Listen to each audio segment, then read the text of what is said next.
est enfin arrivé. Nous traversons en cet instant précis un seuil invisible, un moment charnière que beaucoup attendaient sans même en avoir conscience. Dans le silence du cosmos, une danse subtile s'opère. L'astre de l'amour et de l'harmonie entre en résonance parfaite avec le grand guérisseur du zodiaque. Cette configuration céleste ne vient pas bouleverser votre réalité extérieure. Ne cherchez pas de grands cataclysmes ou des miracles soudains dans les événements qui vous entourent. La révolution est ailleurs. Elle est intime, souterraine, viscérale.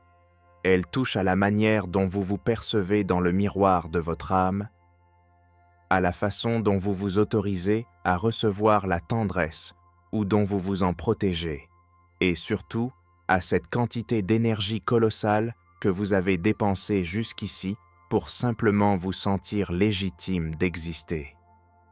Lorsque ces deux forces archétypales se rencontrent dans un aspect de fluidité, un processus alchimique s'enclenche. Si je devais résumer ce phénomène en un seul terme, ce serait celui du grand retour. Il ne s'agit pas ici de construire une version améliorée de vous-même, ni de courir après un idéal de perfection spirituelle ou psychologique. C'est un retour à l'essentiel, à cette version originelle de votre être qui a toujours été là, patiente et silencieuse, enfouie sous les strates géologiques de vos rôles sociaux, de vos masques de circonstances et de cette tentative épuisante de correspondre aux désirs d'autrui. Peut-être avez-vous ressenti ces derniers 20 jours une sensation étrange, indéfinissable, comme si les plaques tectoniques de votre monde intérieur avaient banni et bougé de quelques millimètres, changeant subtilement tout le paysage sans que vous puissiez mettre des mots dessus. Si vous avez senti que le besoin impérieux d'impressionner la galerie s'est soudainement évaporé, c'est exactement de cela qu'il s'agit. Si les stratégies habituelles que vous utilisiez pour glaner de la reconnaissance ou de l'affection vous semblent soudain lourdes, artificielles, voire totalement épuisantes, alors vous êtes en plein cœur du processus. Et je tiens à vous le dire tout de suite, ce n'est pas une perte de vitalité, c'est le début d'une renaissance. Mais le début de quoi, exactement? C'est ce que nous allons explorer ensemble. Je peux d'ores et déjà vous promettre une chose. Après avoir intégré ce message, vous ne regarderez plus jamais votre reflet ni vos relations amoureuses de la même manière. Il est probable que vous l'ayez déjà remarqué, ou que la prise de conscience émerge à l'instant même où je vous parle. Ces dernières semaines, quelque chose a changé dans la texture même de vos interactions sociales. Cette soif d'être au centre de l'attention, ce désir brûlant d'être vu, s'est apaisé. L'urgence de trouver la phrase spirituelle, la réplique parfaite pour marquer les esprits ou pour graver votre image dans la mémoire des autres, s'est dissipée. Souvenez-vous comment cela fonctionnait auparavant. C'était presque mécanique, un réflexe de survie. Vous entriez dans une pièce et, instantanément, votre radar interne se mettait en marche. Vous se scanniez l'environnement. Comment suis-je perçu? Que pense-t-il de moi? Suis-je assez captivant? A-t-on remarqué ma présence? Aujourd'hui, on dirait que ce scanner a été débranché, ou du moins, il ne fonctionne plus qu'au ralenti.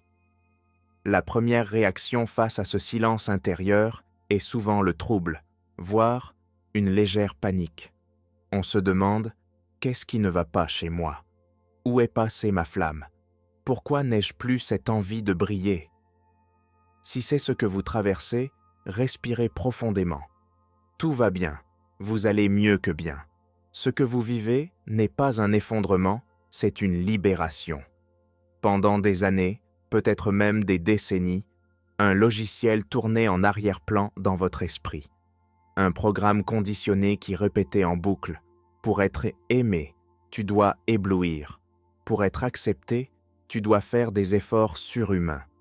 Pour éviter le rejet, tu dois être exceptionnel, utile, solaire. » Indispensable. Ce programme n'était pas une erreur de parcours. Il a eu sa raison d'être.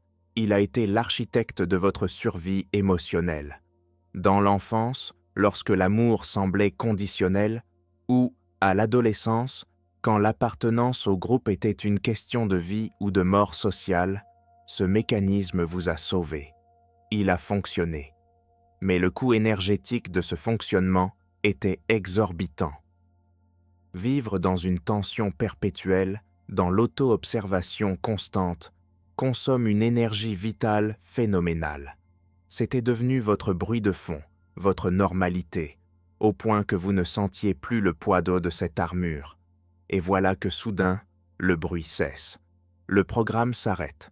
Le silence qui s'installe n'est pas un vide effrayant, c'est de l'espace, un espace vierge, autrefois encombré par l'effort de plaire, et qui est maintenant disponible. Dans cet espace, vous avez enfin le droit d'être, simplement être. Pas être quote 0, pas être quote 1, juste exister. Cela peut sembler inconfortable au début, comme si vous aviez oublié comment marcher sans béquille, ou comment respirer sans forcer. Mais cet inconfort est transitoire. La liberté, elle, est durable. Savez-vous ce qui arrive aux personnes qui renoncent à vouloir impressionner à tout prix? Elles deviennent magnétiques, mais d'un magnétisme différent. Pas cette attraction bruyante, criarde, qui réclame constamment d'être nourrie par le regard des autres. Non, il s'agit d'une attraction calme, profonde, enracinée. Une présence qui ne demande aucun entretien, qui rayonne simplement parce que vous êtes là, sans artifice, sans rôle à jouer. C'est cette qualité de présence qui est en train d'éclore en vous. L'aspect planétaire actuel dissout le faux éclat pour révéler votre véritable lumière. Une lumière autonome, qui ne dépend pas de vos batteries de social, qui ne vacille pas avec la fatigue, car elle émane de votre essence même. Si vous avez l'impression d'avoir perdu votre charisme, détrompez-vous. Vous avez simplement perdu votre masque. Votre véritable charisme, celui qui touche les cœurs, commence à peine à se dévoiler. Soyez patient avec vous-même. Apprivoisez ce nouvel état de calme. Habituez-vous à la sensation de ne plus être en représentation, de ne plus guetter les réactions de votre auditoire, d'être simplement là et de sentir que cela suffit amplement. Il y a cependant une autre dimension à ce processus, une ombre dont on parle peu, mais qui est pourtant très fréquente, une sorte de tristesse flottante, sans cause apparente. Objectivement, tout va bien dans votre vie. Aucun drame n'est survenu. Et pourtant, vous ressentez une lourdeur au creux de la poitrine, une mélancolie diffuse, comme si vous étiez en deuil sans savoir de qui. Si cette sensation vous traverse, ne paniquez pas. N'essayez pas de la cote 2 comme s'il s'agissait d'un dysfonctionnement. Ce n'est pas une dépression, c'est un adieu. Vous êtes en train de faire le deuil de l'image que vous avez construite de vous-même pendant tant d'années. Cette version de vous qui savait exactement quoi dire, comment se tenir, ce qu'il fallait montrer et ce qu'il fallait cacher pour être validé. Cette identité de façade n'est pas née par hasard. Elle a été forgée dans les feux de vos insécurités passées, à une époque où vous pensiez que votre vrai visage ne suffirait pas pour être aimé. Vous avez alors créé ce personnage plus lisse, plus arrangeant, plus sécurisant pour les autres.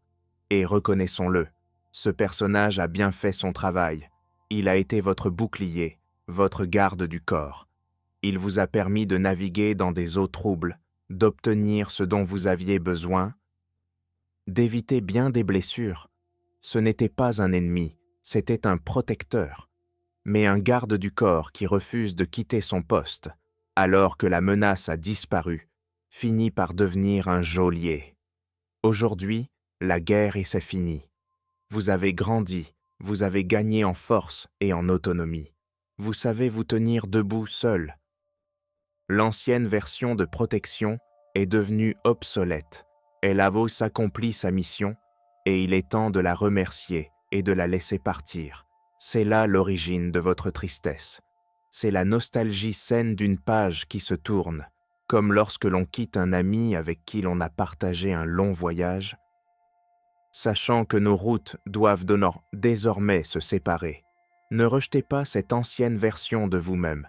Ne la jugez pas avec sévérité. Ne la traitez pas de cote 3. Elle était vraie pour l'époque. Elle a fait de son mieux avec les outils qu'elle avait. Mais vos outils ont changé, et vous aussi. Cette vieille paume est devenue trop étroite pour l'être expansif que vous devenez. Accueillez cette mélancolie. Ne la fuyez pas dans l'hyperactivité ou la distraction. Ne tentez pas de la recouvrir de pensées positives, forcées. Asseyez-vous avec elle, comme on s'assoit avec un vieil ami qui s'apprête à partir au loin. Remerciez-le, dites-le lui au revoir et lâchez prise. Ce qui vous attend ensuite, c'est d'une légèreté insoupçonnée. Vous n'aurez plus rien à soutenir à bout de bras, plus de décors à planter, plus de scénarios à suivre. Vous serez simplement vous, sans armure ni phare. Et croyez-moi, ce n'est pas effrayant, c'est le soulagement absolu. La tristesse passera, mais la liberté restera. Un jour, vous bénirez ce moment précis où vous avez eu le courage de laisser mourir le vieux pour laisser naître le vrai. Parlons maintenant de l'impact de cette transformation sur vos relations, car c'est là que le changement est le plus spectaculaire. Vous allez peut-être constater, avec surprise, que des personnes qui exerçaient autrefois sur vous une fascination irrésistible ne vous font plus aucun effet. Des individus dont vous ne pouviez vous détacher suscitent maintenant en vous une forme de lassitude. Des relations qui vous semblaient passionnées et vibrantes vous apparaissent soudainement compliquées et drainantes. Encore une fois, la question surgit. Suis-je devenu insensible? Qu'est-ce qui cloche? Rien ne cloche. Pour la première fois depuis longtemps, tout se remet à l'endroit. Il faut comprendre que pendant des années, votre boussole intérieure, votre système d'attraction, était calibré sur des fréquences de survie. Il réagissait à des signaux qui, bien que familiers, étaient la compte toxique pour votre épanouissement. L'indisponibilité émotionnelle était interprétée comme du mystère. Le chaos était confondu avec la passion. L'instabilité était perçue comme de l'intensité. Une personne qu'il fallait déchiffrer, conquérir ou sauver semblait infiniment plus attirante qu'une personne simplement aimante et disponible. Ce n'était pas un choix conscient de votre part, c'était votre système nerveux qui cherchait le connu. Et souvent, le connu, c'était la douleur, l'attente, l'incertitude. Le cerveau humain préfère une douleur prévisible à un bonheur inconnu, car la prévisibilité offre une illusion de sécurité. Mais aujourd'hui, le calibrage change. L'influence de ce transit planétaire reprogramme votre système d'attraction, non pas intellectuellement, mais biologiquement, au niveau de vos tripes. Soudain, le drame, qui était autrefois le carburant de vos amours, vous fatigue. Vous regardez cette personne qui vous faisait tourner la tête et vous ne ressentez plus que de l'épuisement. Plus de colère, plus de déception, juste une absence d'envie d'investir encore de l'énergie là-dedans. Cela ne signifie pas que votre cœur s'est endurci, cela signifie qu'il guérit. Votre système nerveux commence enfin à désirer ce qui est de bon pour lui. Il ne réclame plus des montagnes russes, il réclame de la terre ferme. Il ne veut plus d'énigmes à résoudre, il veut de la clarté. Et le plus surprenant, c'est de découvrir que la paix n'est pas l'ennui. Nous avons longtemps cru à ce mensonge, que sans drame, l'amour serait fade. C'est faux. C'était une croyance limitante née de nos blessures. La tranquillité n'est pas l'absence d'émotion, c'est la présence de la sécurité. C'est la possibilité de se détendre totalement auprès de quelqu'un, sans guetter le prochain coup dur, sans analyser chaque silence, sans craindre l'abandon. c'est le luxe de pouvoir baisser la garde. Si vous commencez à remarquer des personnes que vous n'auriez jamais vues avant, des personnes plus douces, plus stables, c'est un excellent signe. Si ceux qui vous semblaient trop gentils ou trop acquis deviennent soudainement attrayants, réjouissez-vous. Votre système de guidance interne fonctionne enfin pour vous et non plus contre vous. Il choisit ce qui vous nourrit, pas ce qui vous affame. Faites confiance à ce nouveau goût, même s'il vous semble étrange, même si une part de vous regrette l'adrénaline des anciennes batailles.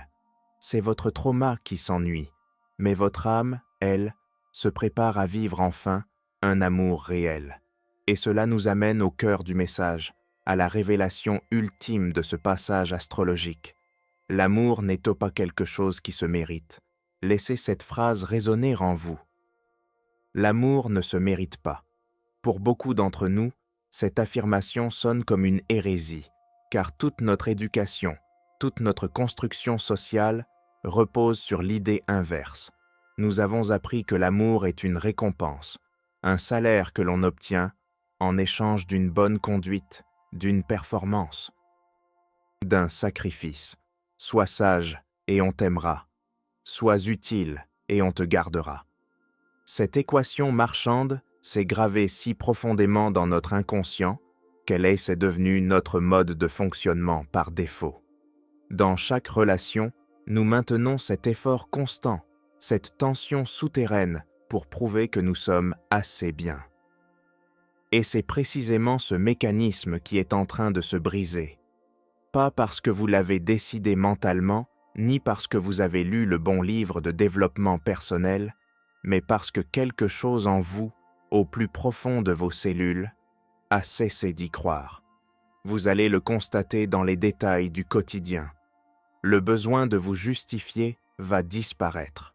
Auparavant, lorsqu'on ne vous comprenait pas, vous expliquiez, vous argumentiez. Vous cherchiez de nouvelles formulations pour être entendu. Maintenant, vous n'en avez plus l'énergie. Si l'autre ne veut pas entendre, ce n'est plus votre problème. La volonté de porter les relations à bout de bras s'effondre. Vous ne voulez plus ramer pour deux, investir là où l'autre ne met rien. Vous réalisez que si un lien ne tient que par votre seul effort, ce n'est pas un lien, c'est un fardeau. Il devient physiquement difficile de faire semblant.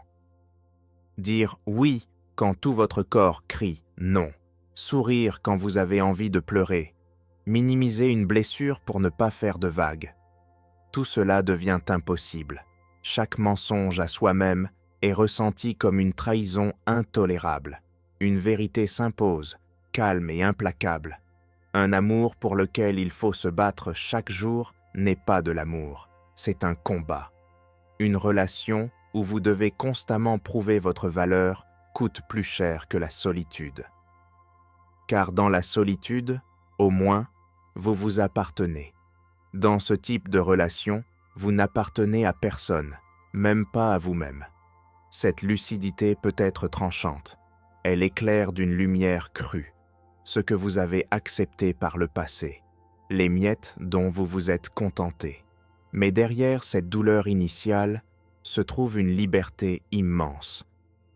La liberté de ne plus courir après ceux qui s'éloignent. La liberté de ne plus chercher à convaincre ceux qui ne voient pas votre lumière. La liberté de ne plus attendre l'amour comme une note à un examen. Votre valeur est intrinsèque. Elle ne dépend pas de vos réussites, de votre apparence ou de votre utilité. Vous êtes précieux simplement parce que vous respirez. C'est un fait, une donnée non négociable. La seule question est, êtes-vous enfin prête à l'accepter ?